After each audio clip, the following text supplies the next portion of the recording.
శ్రీ గురుభ్యో నమః. హిందూ మతంలో మతపరమైన మరియు ఆధ్యాత్మిక కార్యకలాపాలను నిర్వహించడానికి శని త్రయోదశి అత్యంత ముఖ్యమైన రోజుల్లో ఒకటి. ఈ రోజు హిందువులలో అపారమైన జ్యోతిష్య శాస్త్ర ప్రాముఖ్యతను కలిగి ఉంది. శని ప్రదోషం కూడా శని త్రయోదశి. ఈ నెల ఇది శనివారం నాడు అంటే మే 24, 2025 వస్తుంది. శని త్రయోదశి 2025 తేదీ మరియు సమయం ఏ విధంగా ఉన్నాయి? శని త్రయోదశి ప్రారంభం మే 24, 2025 సాయంత్రం 7:20 త్రయోదశి ముగింపు మే 25, 2025 మధ్యాహ్నం 3:51.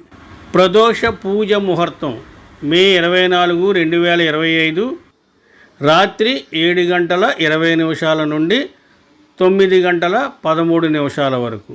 రోజు ప్రదోష సమయం మే 24, 2025 రాత్రి 7:09 నుండి 9:13 వరకు.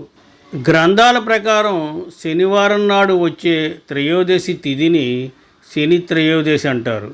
ఈరోజు శివుడిని మరియు పార్వతీదేవిని పూజించడానికి అంకితం చేయబడింది.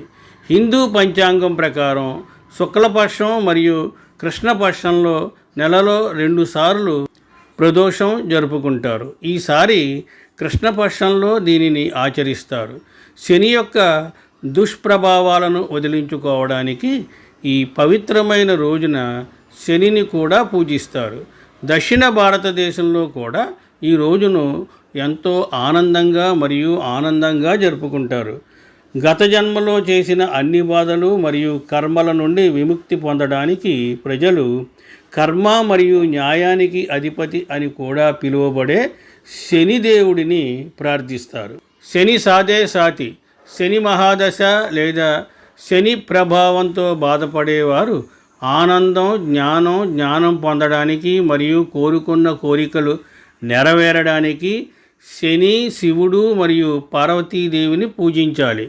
ఈ పవిత్రమైన రోజున ప్రజలు పూజలు చేస్తారు, వివిధ పూజా ఆచారాలు కూడా నిర్వహిస్తారు మరియు వివిధ మతపరమైన కార్యక్రమాలలో పాల్గొంటారు. శని త్రయోదశి వ్రతాన్ని ఎందుకు ఆచరించాలి? త్రయోదశి ఉపవాసం ఉండడం వల్ల కొన్ని సానుకూల ప్రభావాలు ఉంటాయని పురాణాలు, గ్రంథాలు చెబుతున్నాయి.